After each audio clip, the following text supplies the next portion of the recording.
इस बार मेरी 5वीं बार मैं जीत के आई हूँ और जो है पिछली बार भी मुझे जिम्मेदारी मिली थी। मैं विपक्ष में भी रह के 2000 से काम की हूँ और 2005 में जब एनडीए की सरकार आई तो उसमें मैं कला एवं संस्कृति मंत्री थी और हमने शासन में काम करने के लिए सीखा है। और बड़े भाई हमारे नीतीश जी हैं, हमारे मोदी जी हैं, उन सभी के साथ रह के जो काम का, क्योंकि हम लोग एक कार्यकर्ता हैं और कार्यकर्ताओं का काम करने का आदत होता है और हम कार्यकर्ता के रूप में ही हम सेवा करते हैं। नहीं तो आपको उम्मीद थी जब आप चुनाव में जा रही थी, विधानसभा का चुनाव लड़ने जा रही थी, तो आपको उम्मीद थी कि आपको डिप्टी सीएम बनाया जाएगा? देखिए, ऐसी हम लोगों की कोई उम्मीद नहीं होती है। पार्टी का आदेश हम लोग मानते हैं। पार्टी जो आदेश करती है उनका सर्वनिधार करके हम उनका पालन करते हैं। तो अब सस्पेंस क्लियर है ना, आप डिप्टी सीएम बनने जा रही हैं ना? अभी डिप्टी सीएम बनने जा रहे हैं। सभी की बधाइयाँ हो गई, सबकी पत्र भी आ चुका है, निमंत्रण भी मिल चुका है। अच्छा, लंबा सस्पेंस रहा मैडम डिप्टी सीएम पद को लेकर। कब आपको बताया गया, कब आपको मालूम चला कि? मुझे आप लोग तो दे ही रहे थे सूचना, मुझे रात को ही पता हो। कल रात को पता चला कि एक खबर ये भी आ रही है, एक सवाल ये उठ रहा है कि अब तो चूंकि सुशील मोदी बिहार के डिप्टी सीएम नहीं होंगे और 2015 को छोड़ दें तो पहली बार ऐसा होगा 2005 के बाद जब नीतीश कुमार मुख्यमंत्री पद की शपथ लेंगे और सुशील मोदी डिप्टी सीएम पद की शपथ नहीं ले रहे होंगे, तो नीतीश कुमार और सुशील मोदी के बीच जो केमिस्ट्री रही है सरकार चलाने को लेकर, आपको लगता है कि आप वो भूमिका निभा पाएंगी जिस तरह की बातें हो रही हैं? सबसे बड़ी बात है कि सुशील मोदी जी हम सभी लोगों के गार्जियन हैं और गार्जियन के रूप में हम लोग सबसे देखते हैं और आज भी अगर हम लोग बन रहे हैं तो उनके आशीर्वाद से बन रहे हैं। और बनने का जो हमने जो बात कही कि आज भी अगर कुछ है तो उनके बिना दिशा निर्देश का हम लोग का काम करने का जो है वो निश्चित रूप से उनका दिशा निर्देश मिलेगा। और हमारे नेता हैं, सर्वमान्य नेता हैं सुशील जी और हमेशा नेता रहेंगे। कितना आसान होगा मैडम सरकार चलाना? 122 का जादुई आंकड़ा है, 126 सीटें हैं और इसमें 5 सालों तक सरकार चला पाना कितना आसान होगा? देखिए, सबसे बड़ी बात है कि हमारा परिवार है, एनडीए एक परिवार है और परिवार विश्वास पे चलता है और परिवार काम पे चलता है।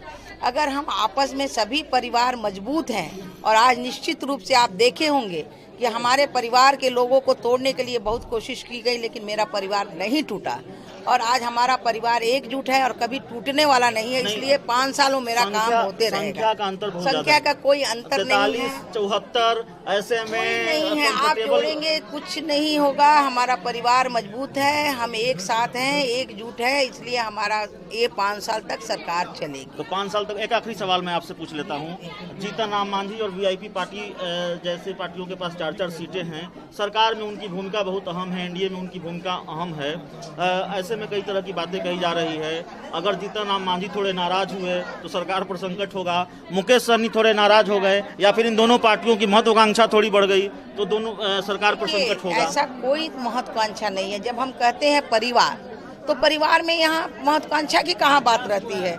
जब हम बराबर करके लड़ते हैं, महत्वाकांक्षा की बात कहाँ रही? हमारे बड़े भाई, सभी भाइयों में जब 4 भाइयों एक साथ में रहते हैं, एक साथ जब परिवार रहता है तो वहाँ लड़ाई की कहाँ बात होती है? आपको लगता है काम करने का आपको लगता है जिस तरह से साइलेंट वोटर के रूप में, जैसे प्रधानमंत्री ने भी कहा, महिलाओं ने वोट दिया, महिलाओं ने सरकार की एनडीए की साख बचाई और एनडीए को बहुमत मिला, तो महिला प्रतिनिधि के रूप में डिप्टी सीएम आपको बनाया जा रहा है, इनाम मिला है महिलाओं को। देखिए, सबसे बड़ी बात है कि महिलाओं को विश्वास है एनडीए के ऊपर, महिलाओं को विश्वास है हमारे केंद्र के ऊपर, हमारे माननीय नरेंद्र जी के ऊपर, माननीय हमारे यहाँ के माननीय नीतीश कुमार जी, सुशील मोदी के ऊपर, हमारे एनडीए सरकार के ऊपर उनका विश्वास जमा और विश्वास के साथ उन्होंने 2005 से हम लोगों को माइंडेड देते आई, क्योंकि जो उसके पहले राज्य था वो हमारा राज्य में हमारी कोई महिलाएं सुरक्षित नहीं हो। तो डिप्टी सीएम बनने के बाद रेणु देवी जो सबसे पहला काम होगा महिलाओं के लिए या बिहार के लिए, वो क्या करेंगी? देखिए,